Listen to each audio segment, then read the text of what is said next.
Voilà, si tu veux acclamer, fais-le bien pour la gloire de Jésus. Allez, parti. Que Dieu te bénisse, mon fils.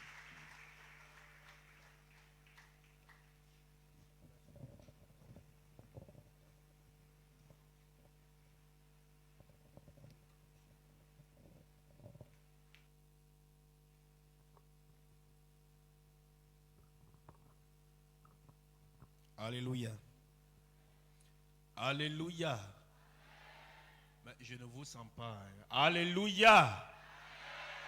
Alléluia. Est-ce qu'on peut acclamer Jésus de Nazareth? Est-ce qu'on peut acclamer le lion de la tribu de Juda?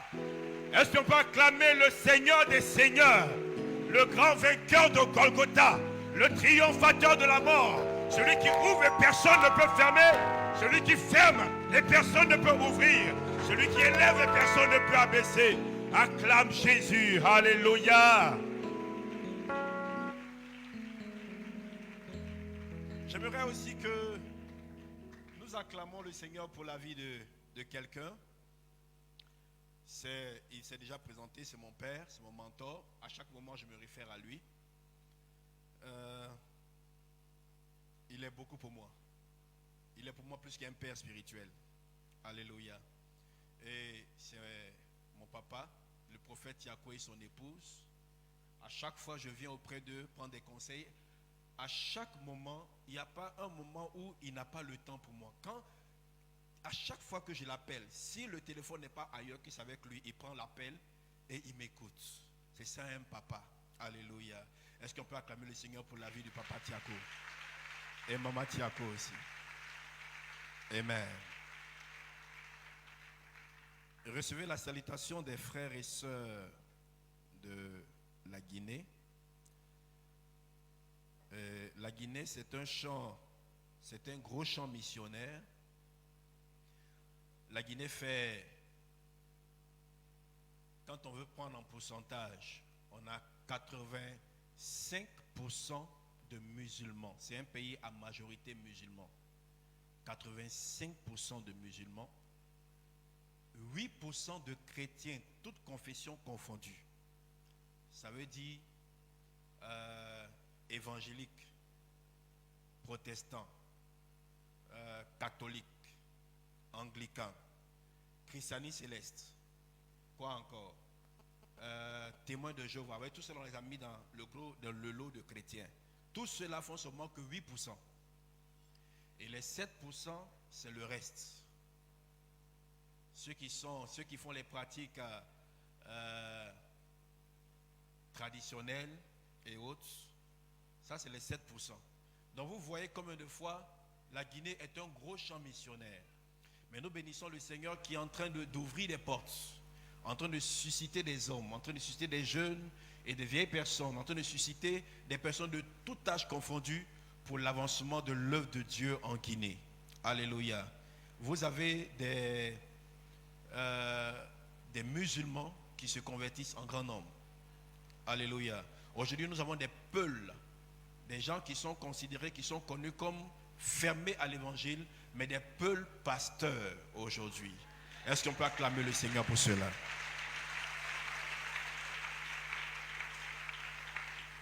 Je vous passe aussi la salutation de mon épouse. Papa n'a pas signifié, j'ai 5 enfants.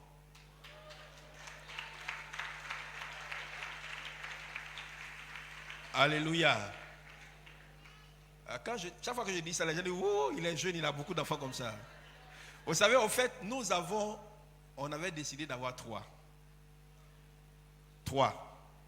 Et un jour, là où nous étions en mission dans un village, et là-bas, il y a des gens qu'on appelle les Zoro, des personnes qu'on ne voit pas la nuit. Lorsqu'ils sortent de leur couvent, c'est comme dans le film Yatin. Tout le monde doit se cacher. Et quand c'est les femmes qui les voient, normalement, selon leur totem, un homme qui les voit, qui n'est pas initié dans leur couvent, devient stérile. Il devient impuissant aussi. Est-ce que vous me suivez? Et on s'est rencontrés la nuit, face à face. Les gens ont jeté d'autres ont laissé leur moto pour fuir dans la brousse. Beaucoup de gens se sont cachés. D'autres même ont garé leur voiture pour pouvoir se cacher le temps qu'ils passent. Et moi, le jeune avec lequel j'étais, j'ai dit allons. Et quand ils nous ont vus, ils ont commencé à faire les incantations. Allez, ça veut dire c'est resté sur vous. Nous ont dit, Kaleya, vous-même là-bas. Alléluia.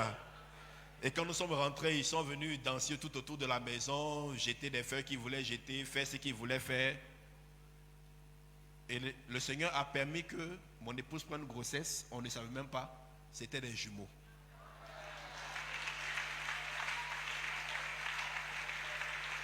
Alléluia. Or, chez moi, il n'y a pas de jumeaux. Chez elle, il n'y a pas de jumeaux. Mais Dieu a voulu montrer que lui, il est le Dieu tout-puissant. Et je prie qu'en ce moment, cette grâce soit déversée sur toi qui attends l'enfantement au nom puissant de Jésus-Christ de Nazareth. Quelles que soient les années que tu as attendues, que le Seigneur te visite de la même manière au nom de Jésus-Christ. Parce que le Dieu qui agit en Guinée, c'est le même Dieu qui agit ici. Alléluia. Ok, on m'a donné quelques minutes. J'aime beaucoup chanter. Et j'aimerais que le groupe musical m'accompagne sur un chant. Saint-Esprit, je m'attends à toi. Est-ce que tu t'attends au Saint-Esprit ce matin? Est-ce que tu crois qu'il va faire quelque chose dans ta vie ce matin? Saint-Esprit, je m'attends à toi. À toi. Est-ce que tu peux te tenir debout et chanter avec nous? Saint-Esprit, je m'attends à toi. À toi. Disons Saint-Esprit, Saint-Esprit, je m'attends. Je m'attends à toi. À toi. Saint-Esprit, combien je m'attends à toi. Combien je m'attends à toi. Je ne m'attends pas à la confusion. Je m'attends à être restauré par toi.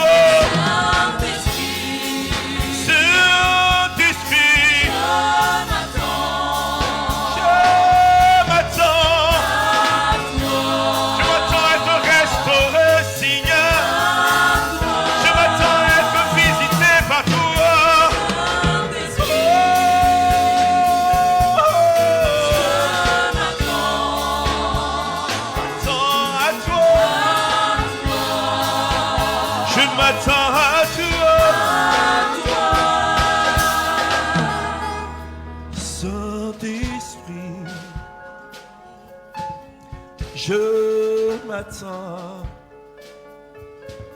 à toi, être visité par toi, et Saint-Esprit, je m'attends à toi. À toi.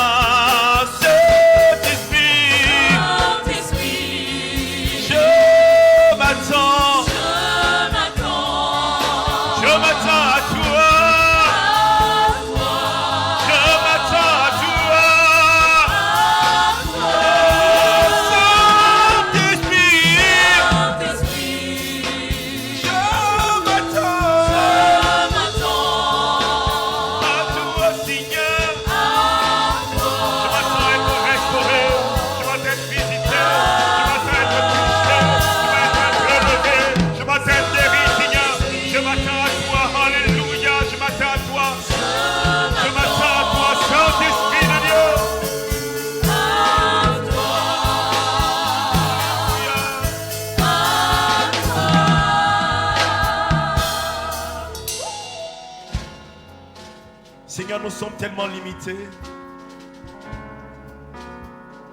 Et tu es illimité, Seigneur.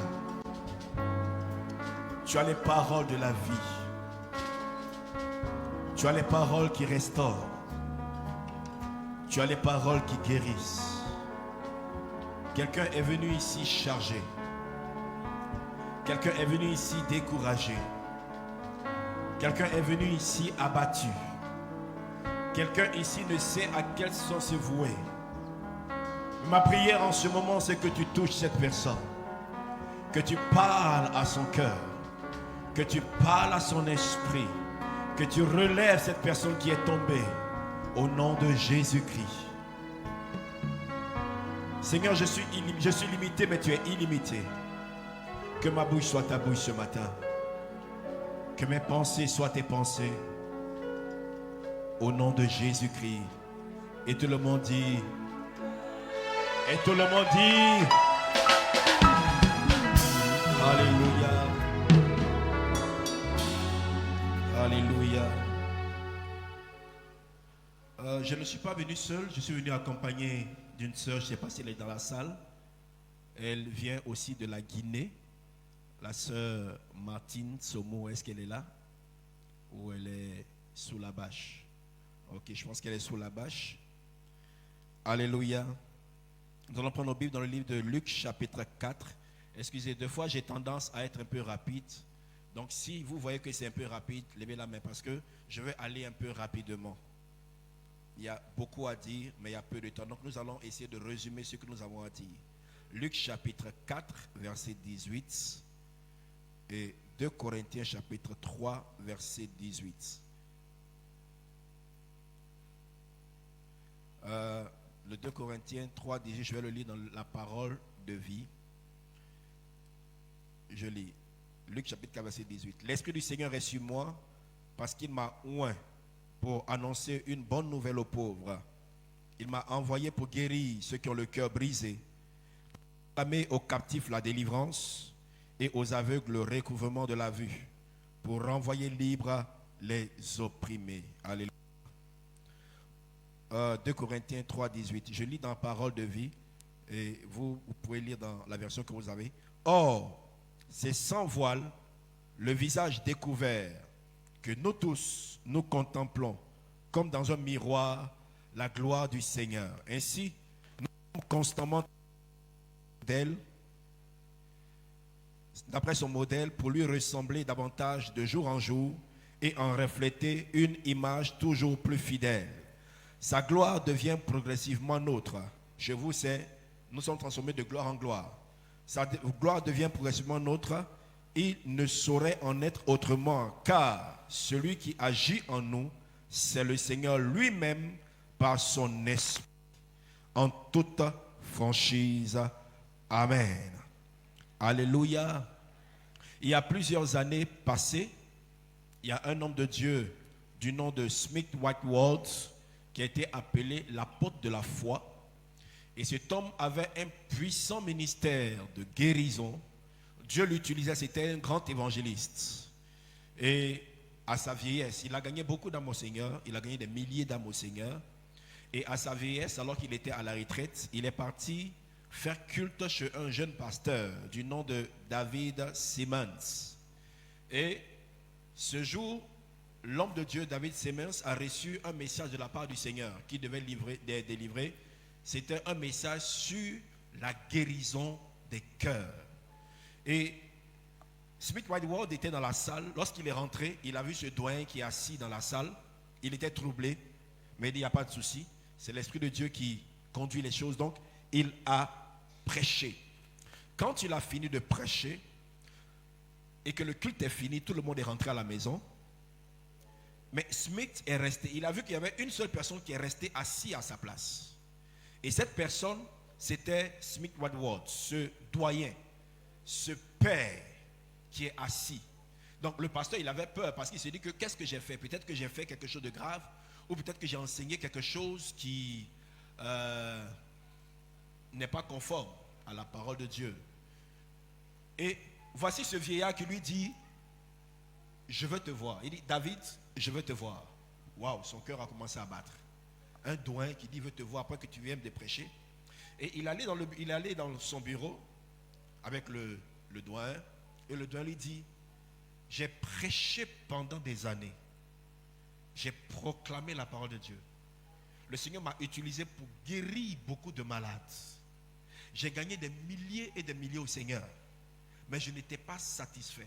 Parce qu'après les miracles, après que les gens avaient donné leur vie à Jésus, il y avait toujours quelque chose qui n'allait pas chez ces chrétiens. Et je me demandais toujours c'était quoi. Mais aujourd'hui, j'ai eu la réponse aux questions que je me posais. Les gens sont venaient à Jésus, mais ils avaient encore des problèmes dans leur cœur. Alléluia. Vous savez, nous les chrétiens, nous présentons nos besoins au Seigneur, mais nous ne lui présentons pas nos blessures. Et ce matin, Dieu veut guérir les blessures les plus enfuies dans nos cœurs au nom de Jésus-Christ. Alléluia. Et ça fait que les gens viennent à Jésus, mais ils ont encore des comportements qui laissent à désirer. Pourquoi? Parce que depuis petit, ils ont été freinés. Et même dans leur marche chrétienne, ils n'arrivent pas à grandir. Pourquoi? Parce qu'il y a des blessures qui ont freiné leur cœur. Ce matin, le thème que nous avons ce matin, c'est la puissance du Saint-Esprit et la restauration de notre personnalité en vue de la mission ou en vue d'une mission efficace. Alléluia. Je reprends. La puissance du Saint-Esprit et la restauration de notre personnalité en vue d'une mission efficace. Alléluia. Le dimanche passé, j'étais là et on a demandé ceux qui ont à cœur la mission. Et beaucoup ici ont témoigné leur soif de la mission. Mais pour que Dieu puisse agir à travers nous de manière efficace, il veut agir d'abord en nous. Il veut travailler en nous. Il veut opérer en nous. Amen. Parce que tout dépend. Un homme ne donne que ce qu'il a reçu. Et celui qui blesse beaucoup autour de lui, c'est celui qui a aussi reçu beaucoup de blessures. Alléluia. Et Dieu veut te guérir ce matin. Te resterai ce matin. Lorsque Dieu créa l'homme, il le créa à son image. Dieu créa l'homme, il le créa à son image. Alors tout était parfait jusqu'à ce que le péché puisse venir dans le monde. Et comme je le dis souvent, Dieu nous a formés, le diable nous a déformés, mais Christ veut nous transformer. Alléluia. Alléluia. Je vais calmement, lentement comme ça, pour qu'on puisse bien comprendre. Je pourrais faire un message chaud, mais je veux que nous soyons posés et nous comprenions réellement ce que nous voulons dire. Amen. Pourquoi? Vous savez, le cœur de l'homme,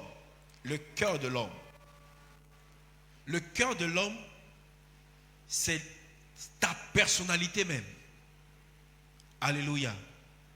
C'est ta personne même. Le cœur de l'homme a une grande influence.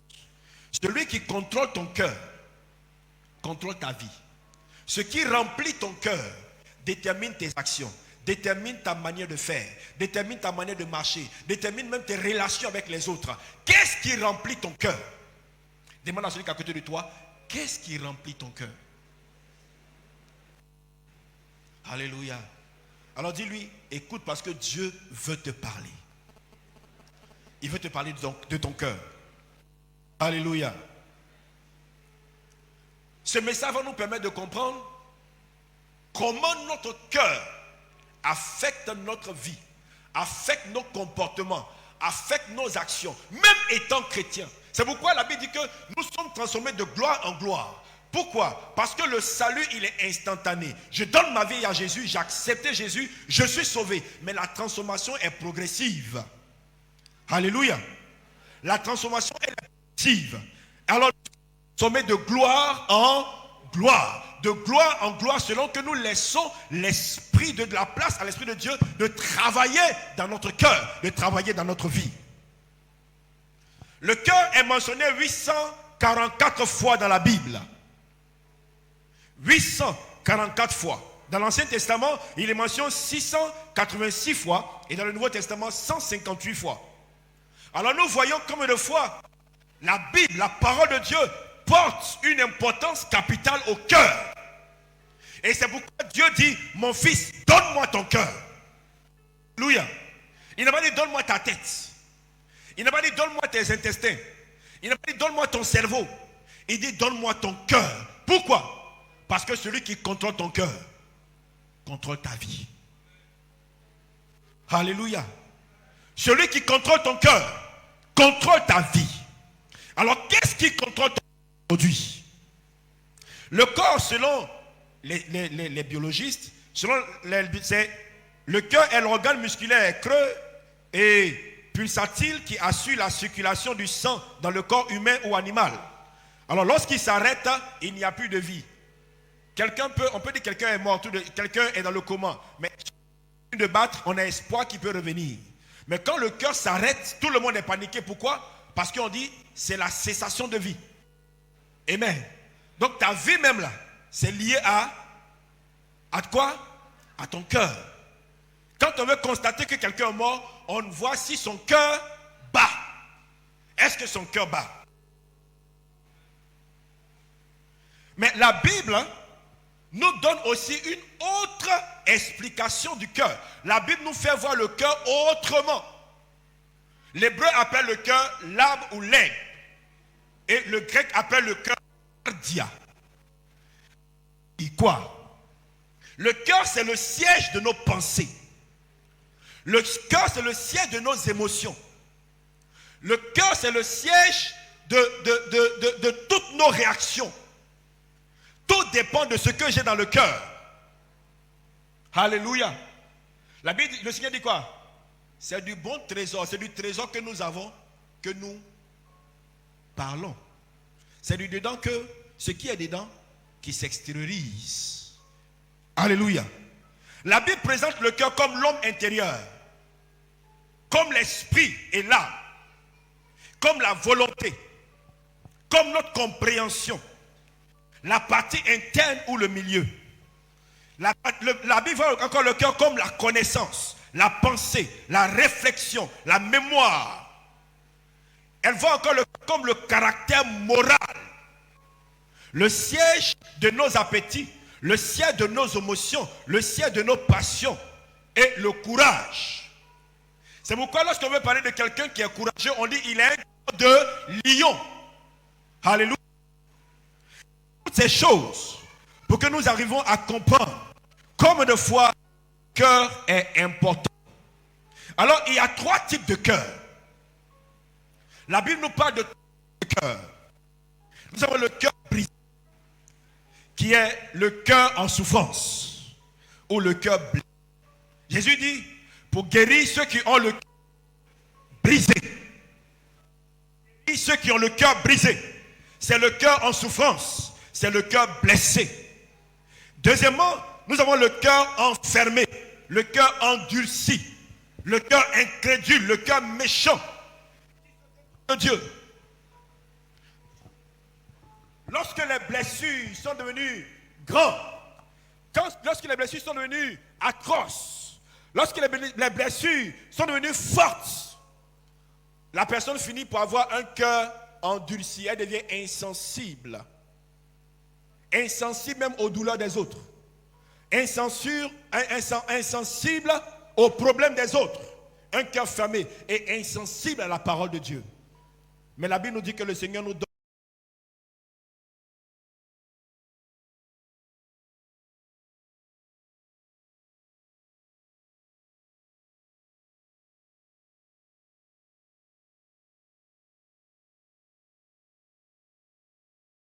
Troisièmement, il y a le cœur en vie. C'est ce cœur-là qui aime Dieu. C'est ce cœur-là qui craint Dieu. C'est ce cœur-là qui vit pour Dieu. C'est ce cœur-là qui a une bonne communion avec Dieu. Alléluia. Mais sachant que le cœur de l'homme n'est pas blessé n'importe comment. Il y a des choses qui affectent notre cœur, qui affectent nos vies. Il y a des choses qui nous amènent à cette blessure. Il y a des voies par lesquelles l'ennemi passe pour détruire ce cœur, pour briser ce cœur. Si la Bible dit que Jésus est venu pour guérir ceux qui ont le cœur brisé, c'est parce que le cœur est très important. Il pourrait dire non pour guérir les malades, mais il mentionne le cœur brisé. Alors quels sont ces éléments qui influencent nos vies et qui déforment notre personnalité? Parce que sachons que chaque blessure déforme nos personnalités. Chaque blessure change notre caractère. Lorsque j'ai été blessé par mon mari, lorsque j'ai été blessé par ma femme, lorsque j'ai été blessé par mes parents, je me surprends ou je suis surpris de voir un caractère qui commence à naître en moi, un caractère qui commence à se développer. Pourquoi? Parce qu'il y a une blessure quelque part. Alors le Seigneur veut guérir ton cœur ce matin au nom de Jésus. Alléluia. Le premier élément qui influence notre vie, c'est le diable. Comme dans le jardin d'Éden, qui est venu pour faire quoi? Pour tromper, pour séduire Ève, pour l'amener à se rebeller contre Dieu. Le deuxième élément, c'est nos parents. Alléluia. Dans Genèse chapitre 8, le verset 21, le Seigneur dit, je me répands d'avoir détruit l'homme et je ne le ferai plus par l'eau. Pourquoi? Parce que le cœur de l'homme le mal est attaché au cœur de l'homme depuis son enfance. Alléluia. Alléluia. Depuis son enfance, le cœur de l'homme est attaché au mal. Pourquoi? À cause de la manière dont nous avons été éduqués. À cause de la manière dont nous avons été traités dans nos familles. Beaucoup de personnes ici gardent encore aujourd'hui des cicatrices, des séquelles de ce qu'ils ont vécu dans leur famille. Soit de par le père, soit de par la mère, soit de par les oncles, soit de par les frères et sœurs. Alléluia. Notre environnement de vie aussi, ce sont les éléments qui nous influencent. Là où nous vivons, les hommes que nous côtoyons, les enseignants, les amis, les médias que nous suivons, les autorités que nous avons sur notre vie. Parce que sachez aujourd'hui que les médias aujourd'hui sont en train de dépraver la société.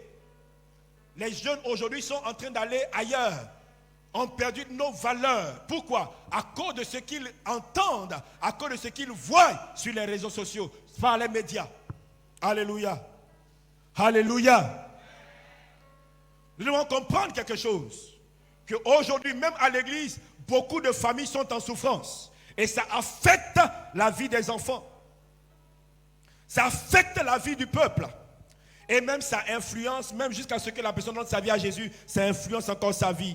Pourquoi? Parce que nous avons reçu des mauvaises valeurs relationnelles. Nous avons reçu le péché en héritage, le péché des pères qui influencent la vie des enfants, des décisions qu'ils ont prises, les mauvais héritages émotionnels. Vous allez voir qu'il y a des familles où tout le monde est nerveux. Vous n'avez jamais vu ça?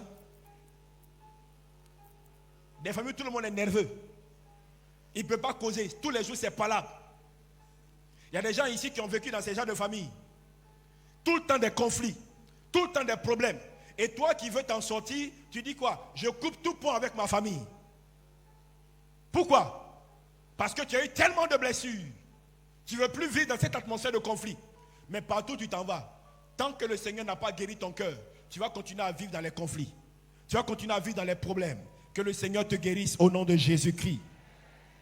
Le dysfonctionnement physique et les mauvaises valeurs que nous recevons de nos familles. Il arrive aussi que nous ayons dans nos familles des abus qui nous influencent. Des abus sexuels. 2 Samuel chapitre 13. On voit que même dans la famille de David, le roi David, le plus grand roi que Israël a connu, il avait une famille dysfonctionnelle où son fils Amnon va violer sa sœur Tamar. Abus sexuel.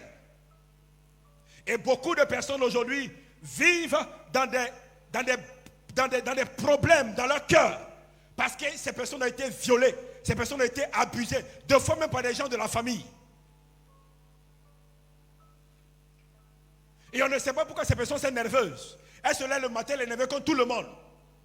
Et c'est devenu une habitude. Parce qu'il y a une blessure dans son esprit. Il y a une blessure dans son âme. Qui continue à la ronger. Et cette personne se marie. Mais il y a toujours des problèmes avec son homme. Parce qu'elle a une mauvaise image des hommes. Mais ce n'est pas seulement les femmes qui sont abusées. Il y a même des hommes aussi qui sont abusés sexuellement. Est-ce que vous me suivez? Alléluia. Il y a des hommes qui sont abusés. Comme ce jeune homme qui était tout le temps abusé par sa nounours. Les parents l'ont pris pour garder l'enfant. Et quand les parents vont au travail, qu'est-ce qu'elle fait? Elle passe son temps à abuser du petit. Et quand il a grandi, il ne veut plus maintenant les filles de son âge. C'est ses mamans qui cherchent. Pourquoi? Parce que quelque chose a été sémé dans son esprit. Il y a des blessures qui sont là. Dans son âme, dans son esprit. Comme cette sœur, je me souviens d'une sœur qui était abusée par son oncle. Abusée par son oncle.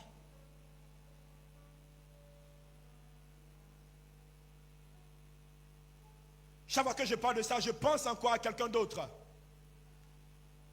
Une sœur qui, dans un pays où je faisais un séminaire, elle me dit, papa, je veux te voir. Parce que pendant que j'étais en train de prêcher, elle était en train de pleurer.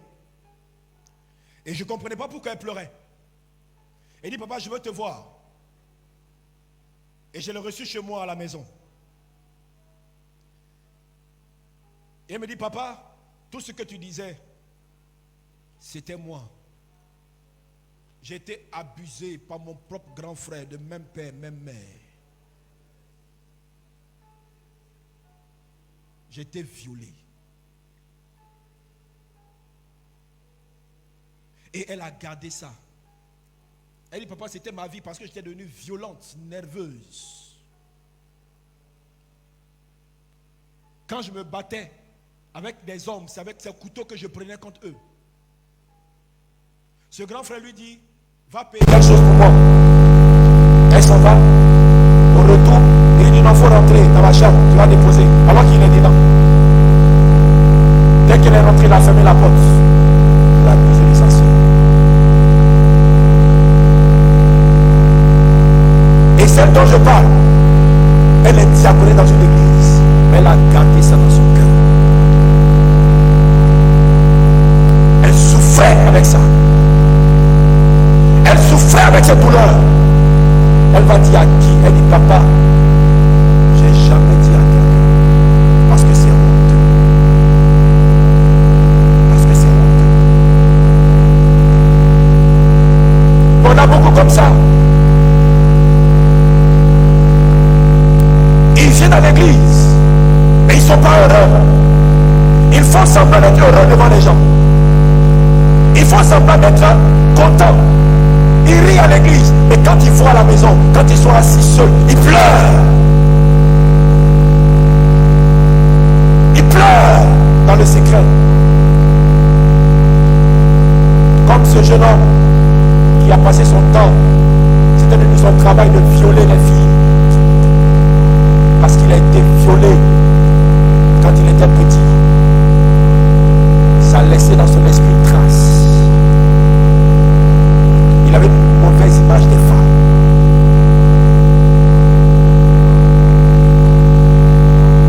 Une mauvaise image. Cet homme-là, quand il va se marier, ou cette femme qui va se marier, regardez un peu ce que ça va faire dans le foyer.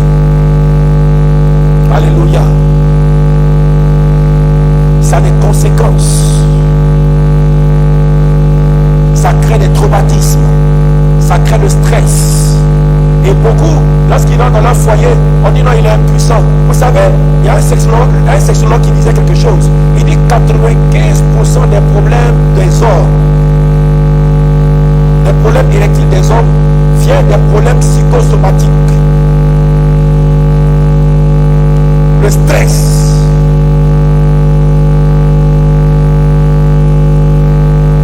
Les 50 là, c'est des problèmes biologiques, des problèmes qu'on peut traiter. Mais l'autre là, il faut que le Seigneur guérisse tes pensées. Donc quand tu vas prendre médicaments fatigués, mais le Seigneur va te restaurer au nom de Jésus-Christ. Deuxièmement, il y a aussi l'abus spirituel, où des parents ne peuvent pas prier avec les enfants. Il y a des pères qui n'ont pas le temps de prier avec les enfants.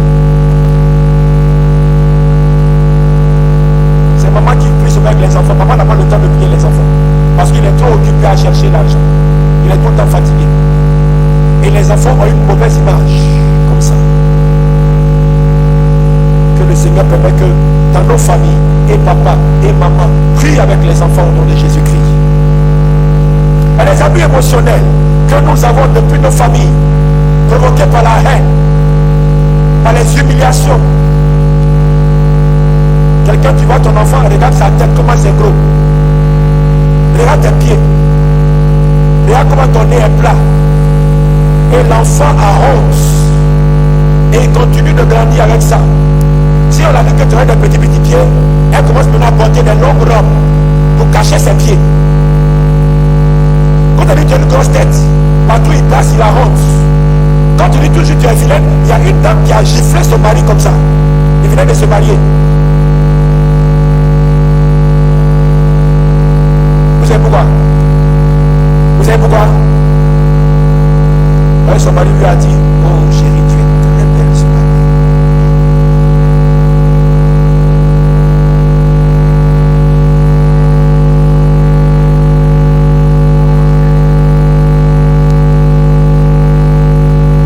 Il a dit, tu es très belle. Oh! Pourquoi tu me mens? Pourquoi tu me mens? Il était choqué. Aïe.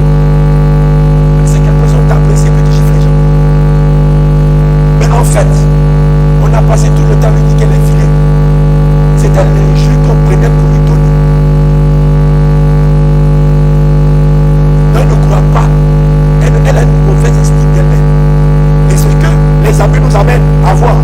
Mais les abus verbaux, les injures, tu es trop bête. Non, tu ne vaux rien. Combien de parents disent ça à leurs enfants? Tu ne vaux rien. Tu es trop bête. Et c'est pas pourquoi il t'a mis à l'école. Toi-même, j'ai perdu le temps pour te mettre à l'école. On dit des paroles pour rabaisser l'enfant. Et l'enfant garde ça dans son esprit. Comme un enseignant dit ça aux enfants. Et ça affecte leur pensée. Ça affecte leur caractère. Ça affecte leur comportement. Les malédictions. Les mamans qui disent, tu es femme, non? Tu es femme, non? Tu vas voir.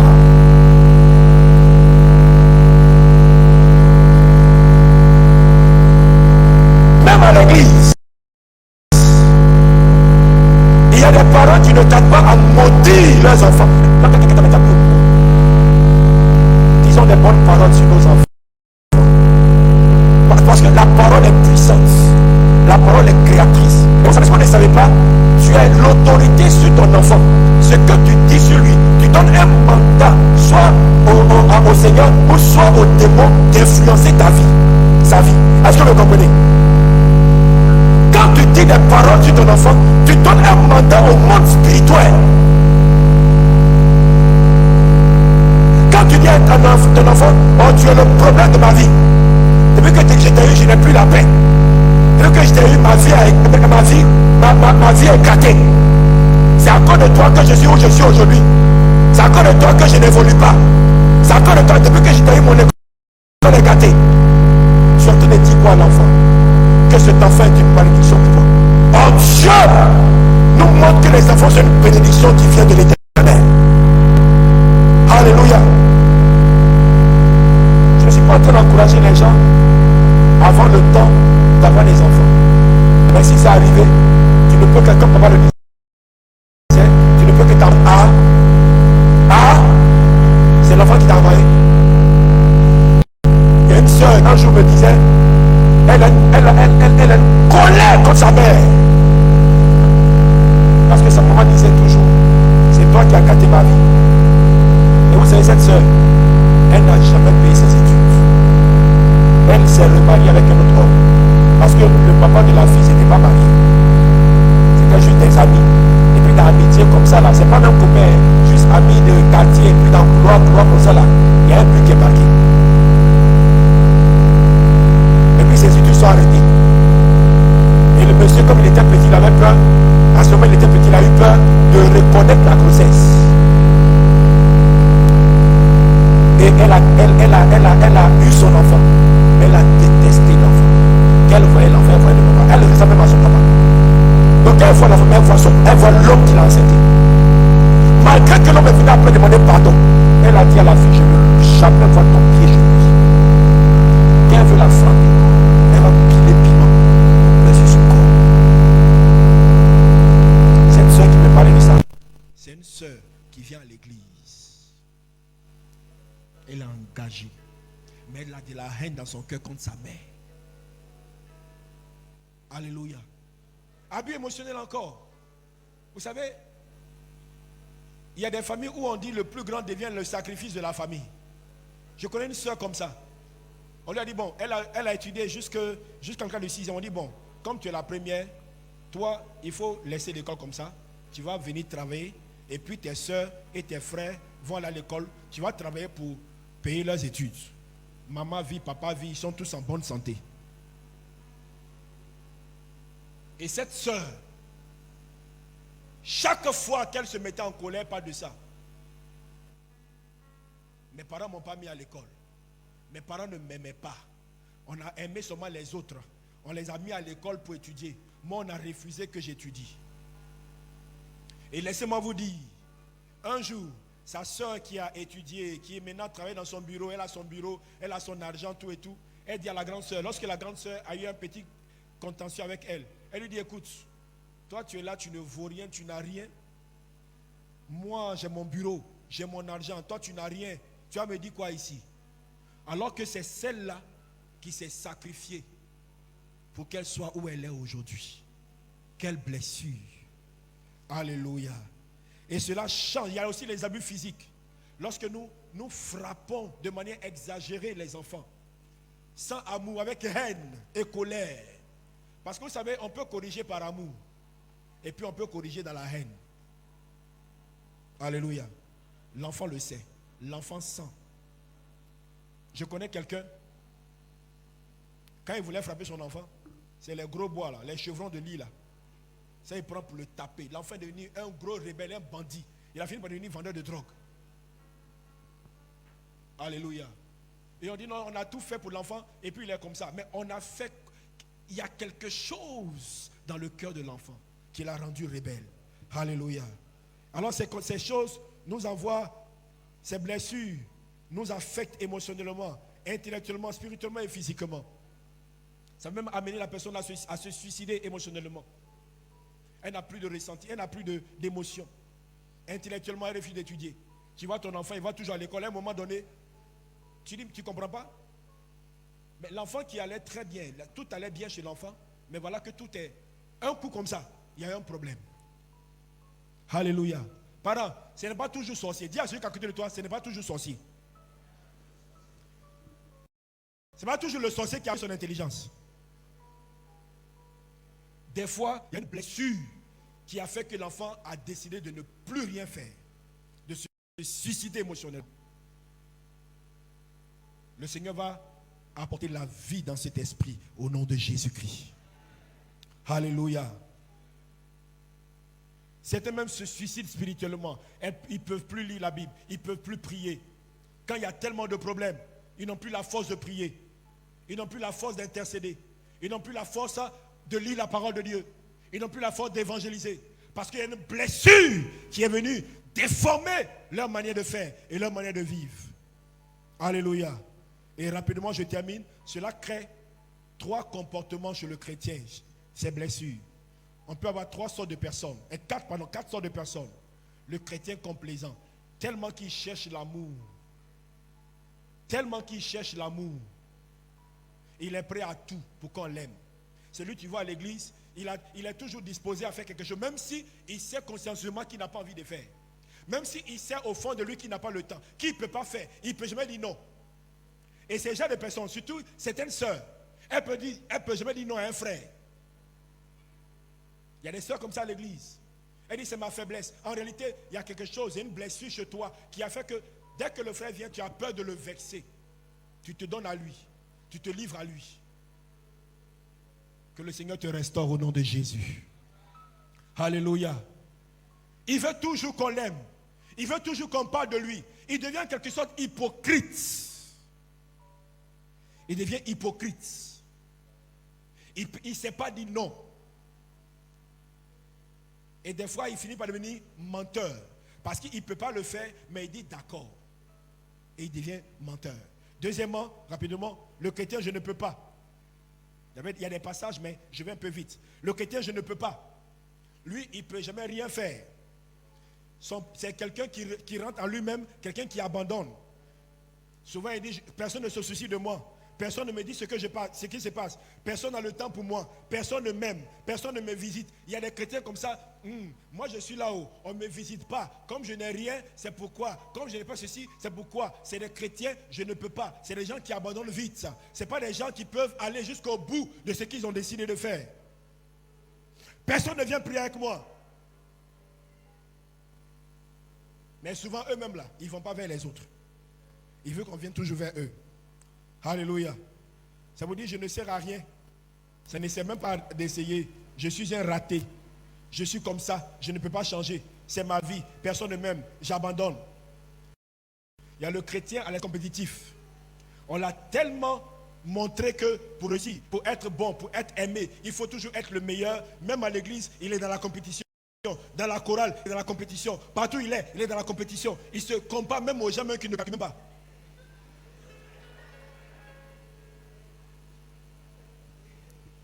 Il est dans la compétition. En fait, le gars ne le regarde pas, mais dans son cœur, là, elle est en compétition. Même compétition d'habillement. Elle s'est habillée comme ça aujourd'hui. Dimanche prochain, je vais montrer aussi que moi aussi j'ai sape. Pourquoi? Parce que dans son esprit, sa valeur se trouve dans quoi? Quand elle est meilleure, quand elle est au-dessus. Que le Seigneur nous en libère au nom de Jésus. Alléluia. Alléluia. Parce que depuis l'enfance, on lui a montré que pour être meilleur, pour être bon, pour être aimé, il faut toujours te surpasser. On les encourageait seulement que lorsqu'ils ont bien fait. Lorsqu'ils ont réussi. On les félicitait seulement que lorsqu'ils ont réussi. Quand ils ont échoué, ce sont des blâmes. Comme ce jeune qui s'est suicidé lorsqu'il a raté le brevet. Et il a écrit un mot avant de partir.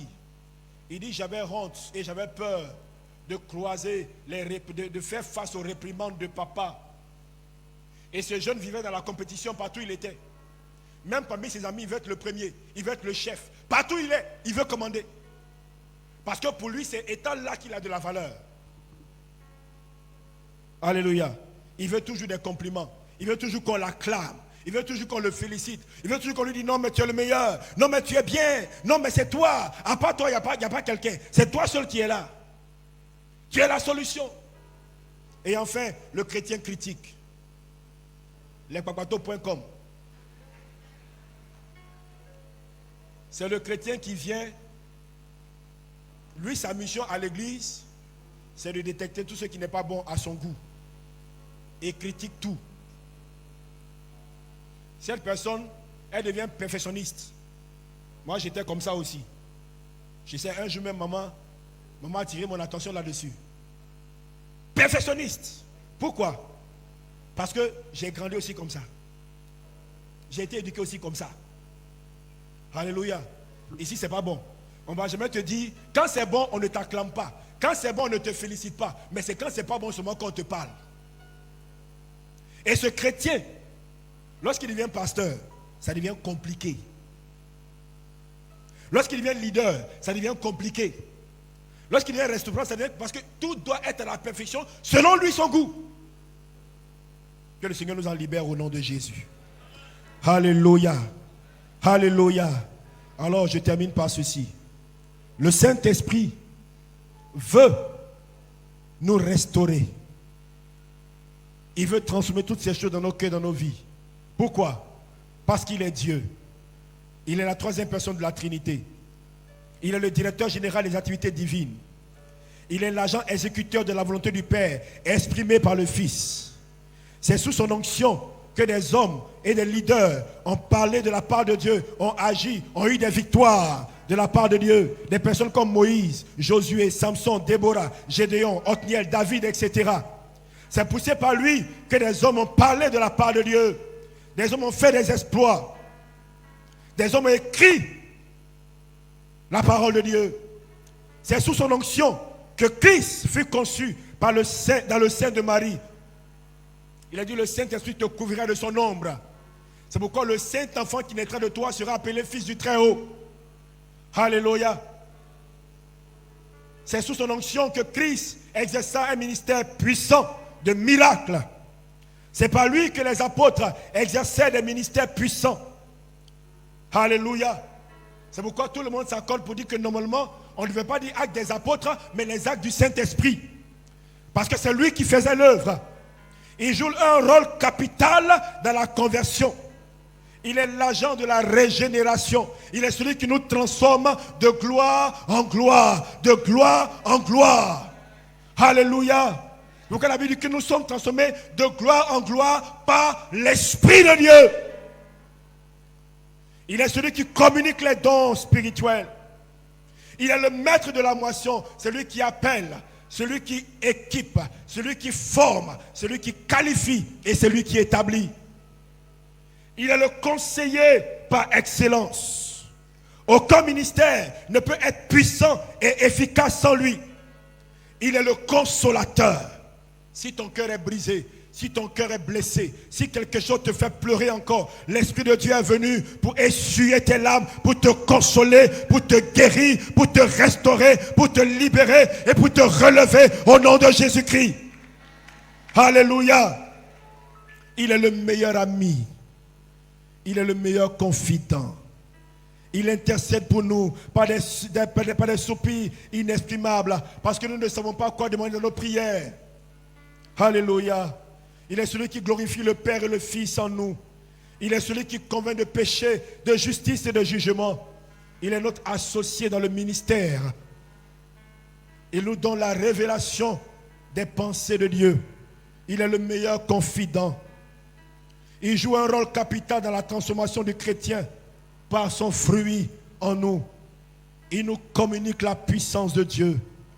Alléluia. Mais pour laisser l'Esprit de Dieu, pour qu'on lui donne toute la place, il faut faire une chose. Il faut le réel pardon. Alléluia. Je ne connais pas qui t'a offensé. Je ne connais pas qui t'a blessé. Je ne sais pas ce que tu traînes jusqu'à aujourd'hui. Mais le Seigneur veut que tu pardonnes. Et cela n'est possible que par le Saint-Esprit. Aucun homme ne peut pardonner de lui-même. Alléluia. Tu peux dire je pardonne à la bouche.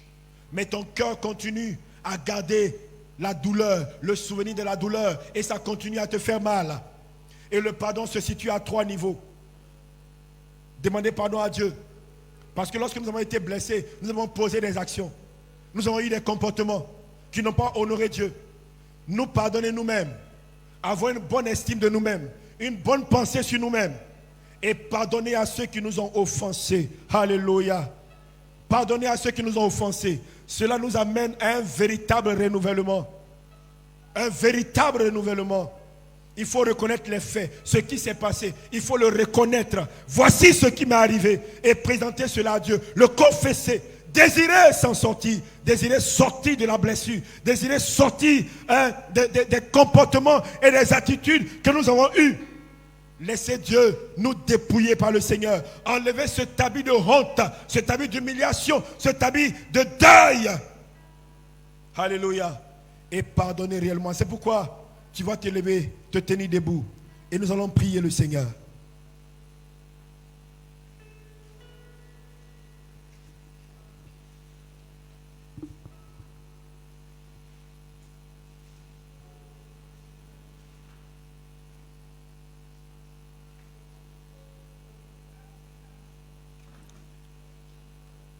Je ne connais pas ce que tu as vécu. Je ne connais pas les blessures que tu as eues. Je ne connais pas ce qui affecte ta vie encore aujourd'hui. Mais pour que tu sois un bon missionnaire, tu as besoin que le Saint-Esprit, tu as besoin de laisser la place au Saint-Esprit de Dieu. J'arrive. Tu as besoin de laisser la place au Saint-Esprit de Dieu. Lui donner toute la place dans ton cœur. Parce que toutes ces choses qu'on a dit vont se loger dans ton cœur. Et influencent ta vie, jusque dans ta vieillesse. Je sais que tu peux me guérir, rétablir mon cœur brisé, consoler mon âme, me donner de l'espoir. Tu vas commencer à dire à Dieu, Seigneur, voici mon cœur. Que tu peux me guérir. Commencez à dire à Dieu, voici mon cœur, Seigneur. Mon cœur qui est plein de clous, qui est meurtri. Consoler mon âme et me donner ce cœur qui est poignardé, de l'espoir.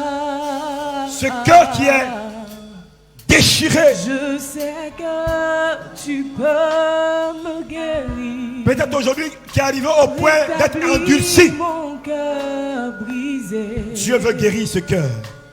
Consoler mon âme, me donner de l'espoir. Je sais.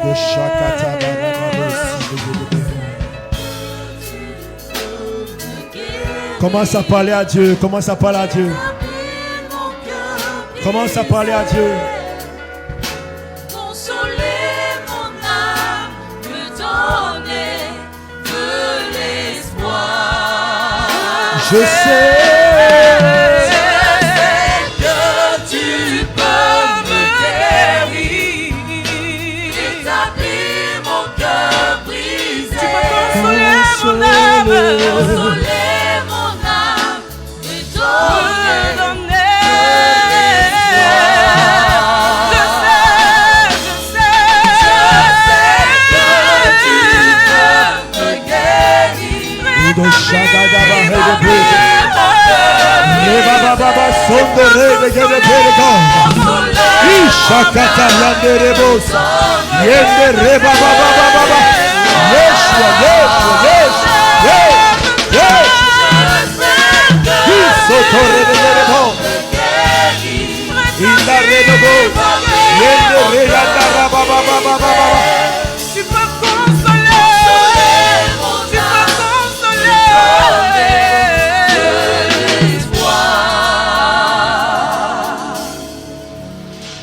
Tu es là ce matin et tu t'es senti dans le message. Tu es converti il y a longtemps, il y a des années, ou il n'y a pas longtemps. Mais tu vois que tu patauges. Pendant que j'étais en train de parler, il y a eu des plaies qui ont été encore ouvertes dans ton cœur. Tu t'es souvenu de certaines choses que tu as vécues, qui t'affectent encore aujourd'hui. Le fait que cela t'a fait mal encore, ou la colère est venue dans ton cœur encore pendant que je parlais, c'est le signe qu'il y a encore la blessure. Je vais simplement te demander, de là où tu es, tu peux t'approcher. N'aie pas honte de quelqu'un. N'aie pas honte de quelqu'un, tu peux t'approcher. N'aie honte de personne. C'est ton problème à toi. C'est ton problème à toi. Je veux compter sur ta grâce. Je veux contempler tes œuvres. Convaincant mon âme, tu es El Shaddai. Je sais que tu peux me guérir, rétablir mon cœur brisé, consoler mon âme, me donner de l'espoir. Mes mains élevées, mes yeux sont fixés sur toi. Là où mes forces ne peuvent, Seigneur, toi tu peux. Mes mains élevées vers ton trône. Yes, Lord, yes, Lord. Mes yeux sont fixés sur toi. Là où mes forces ne peuvent, Seigneur, toi tu peux. Mes mains élevées vers ton trône. Mes yeux sont fixés sur toi. Là où mes forces ne peuvent, Seigneur, toi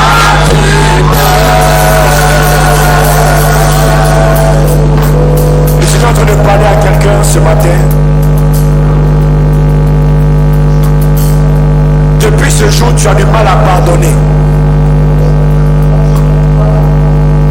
Tu as été abusé. Comme cette fille des pasteurs un jour qui m'a dit papa je vais te voir. Et elle me dit papa à l'école j'ai été abusé par plusieurs jeunes. Et lorsque je suis venu à la maison que j'en ai parlé,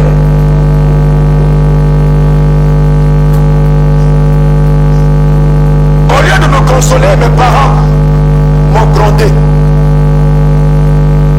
Et ils ont dit que c'est ma faute. Je vais te dire ce matin, c'est pas ta faute. Tu ne l'as pas cherché. Comme cette soeur dont je parlais qui a été violée par son oncle. Quand elle en a parlé à sa maman a écrasé du piment et l'a mis sur elle pour la frapper. On dit tu veux gâter ma famille. Il y a des personnes ici, papa pouvait t'aider pour étudier.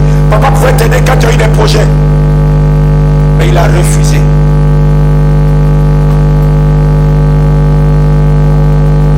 Il y a des personnes ici, normalement ce n'est pas ta place qui est là.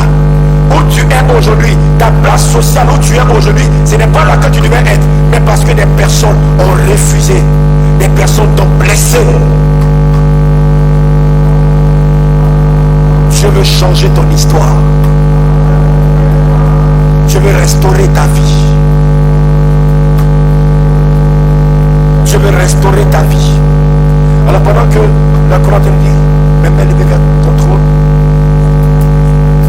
Ceux qui sont dehors peuvent se mettre devant l'écran.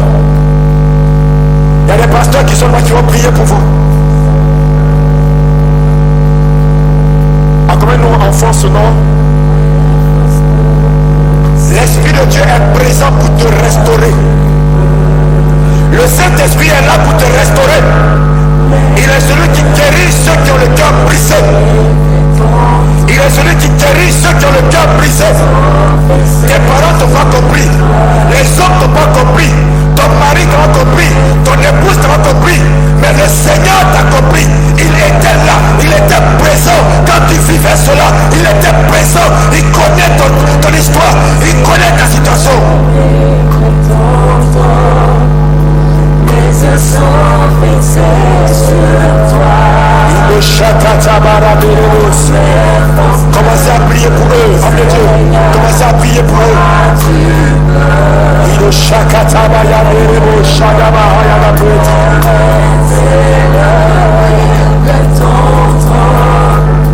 Mes yeux sont fixés sur toi. Là où mes forces ne peuvent, Seigneur, toi tu peux.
J'attendrai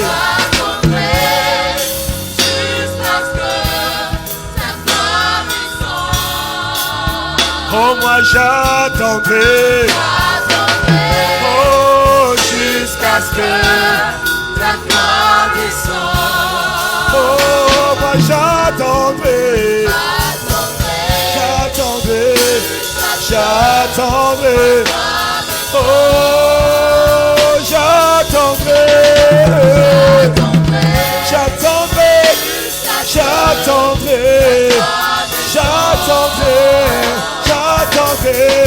J'attendrai jusqu'à ce que ta gloire descende. Oh, j'attendrai jusqu'à ce que ta gloire descende. Seigneur, touche-moi, Touche-moi, touche-moi, touche-moi, touche-moi. touche-moi, Seigneur, touche-moi, touche-moi, touche-moi, touche-moi, touche-moi. touche-moi. Seigneur, touche-moi, touche-moi, touche-moi, touche-moi, touche-moi. Seigneur, visite-moi, visite-moi, visite-moi, visite-moi, visite-moi. Seigneur, visite-moi, visite-moi, visite-moi, visite-moi, visite-moi, visite-moi. Holy Shabbat, the praise. Hallelujah, hallelujah, hallelujah. Amen. Amen.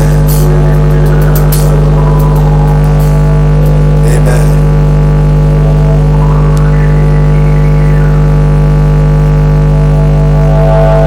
Le Seigneur m'a parlé d'une personne qui, depuis une situation dans sa vie, porte sur elle un habit de honte et d'humiliation.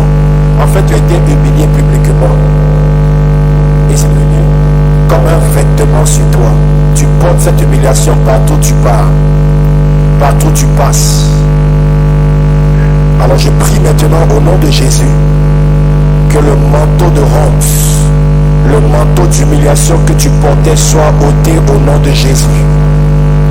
Que ce manteau de honte et d'humiliation soit ôté au nom de Jésus. Que ce manteau de honte et d'humiliation soit ôté au nom de Jésus. Le Seigneur relève ta tête maintenant. Dans le nom de Jésus-Christ. Merci Seigneur. Amen. Alors rapidement, pour vous asseoir. Avant de laisser la place à papa. Tu es ici pour la première fois. Ou depuis longtemps tu es là. Mais jusqu'aujourd'hui tu n'as pas donné réellement ta vie à Jésus.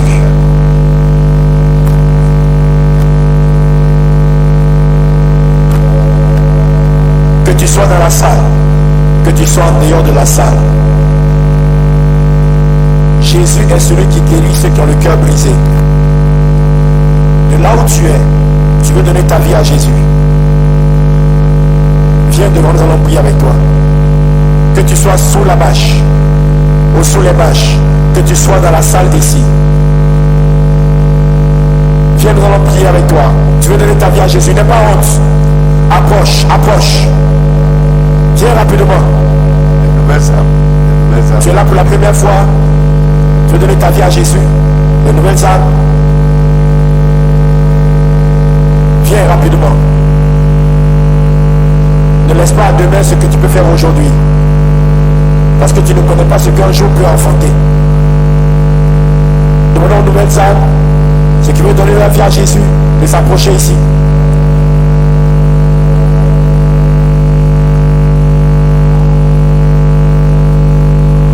Jésus est la solution à tes problèmes. Jésus est la solution à tes problèmes. Que tu sois sous la bâche, que tu sois dans la salle ici, donne ta vie à Jésus. Approche-toi. N'aie pas honte de quelqu'un. N'aie pas honte de quelqu'un.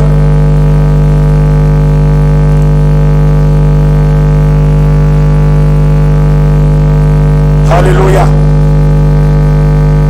N'aie pas honte de quelqu'un. Approche-toi, nous allons prier avec toi. Il est celui qui guérit ceux qui ont le cœur brisé. Approchez-vous, approchez-vous, n'ayez pas honte. Approchez-vous. Il guérit ceux qui ont le cœur brisé. Il ne veut pas seulement te guérir physiquement, mais il veut aussi guérir intérieurement.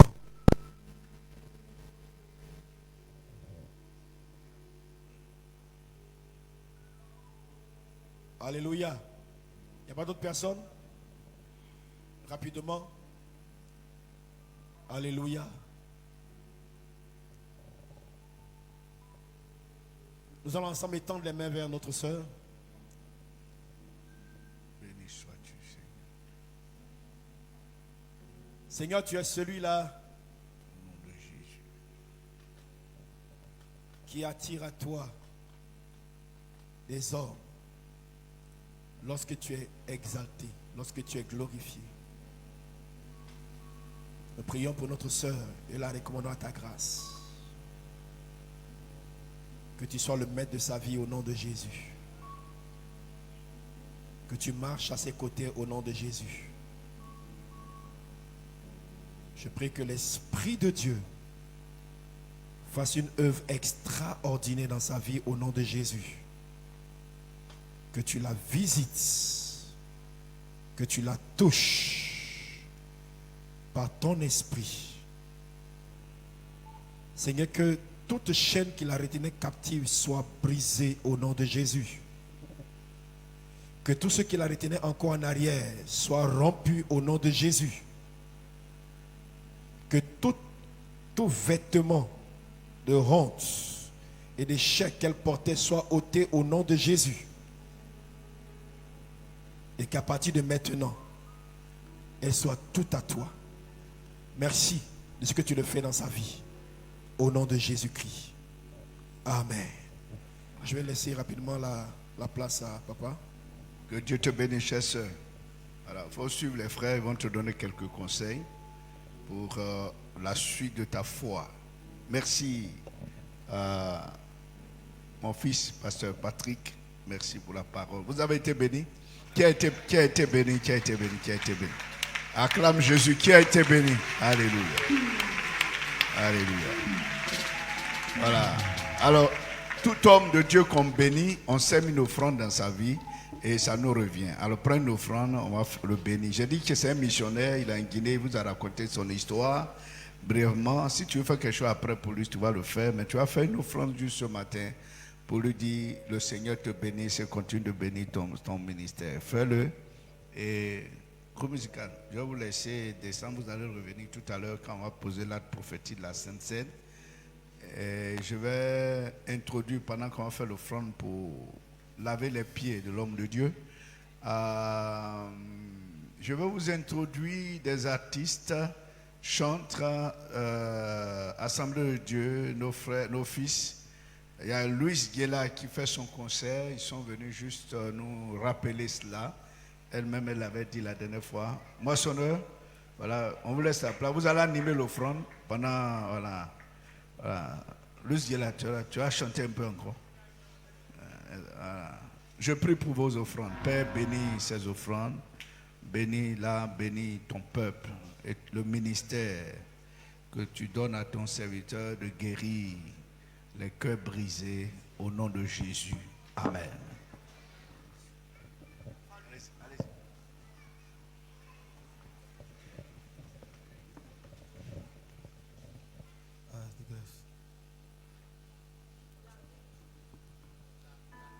Alléluia.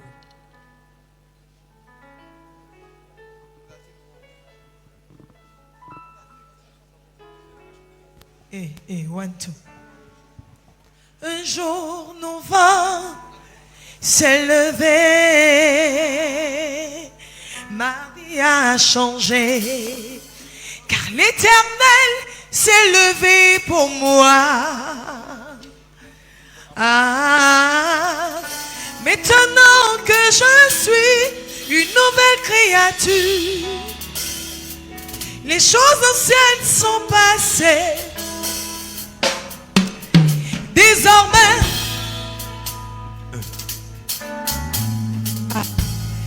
là où la malédiction avait régné, est-ce que tu peux dire avec moi? Au nom de Jésus, oh, cela s'arrêtera à moi. Yes. Là où la sorcellerie avait régné dans ma famille, déclare avec moi. Au nom de Jésus, oh, cela s'arrêtera à moi. Là où on parlait de maladie héréditaire, c'est à toi de déclarer. Au nom de Jésus, oh, cela s'arrêtera à Moi, oui, car désormais, je suis une bénédiction. Yes! Appelez-moi bénédiction, oh, oh. Je suis une bénédiction. Oui, dans ma génération, je suis une bénédiction, oh, oh. Appelez-moi bénédiction, oh, oh. Je suis une bénédiction.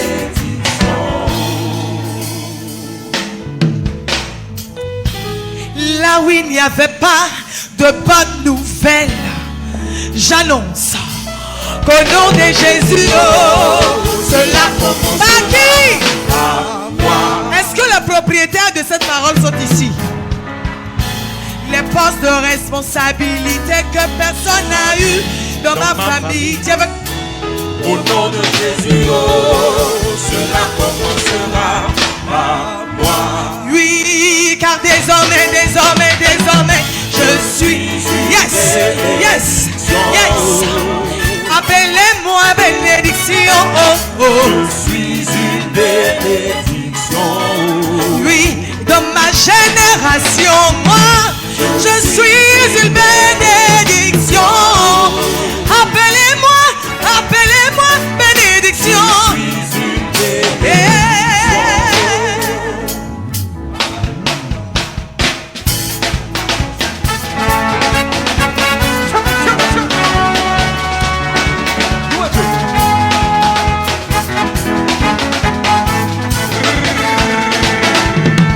Yeah. Dans mon sol, s'il te plaît. Est-ce qu'on peut acclamer Jésus-Christ de Nazareth? Dans mon sol.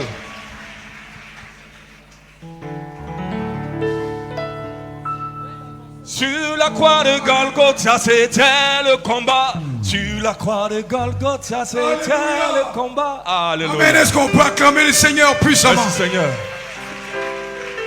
Amen. Que Dieu bénisse le peuple du temple de la victoire.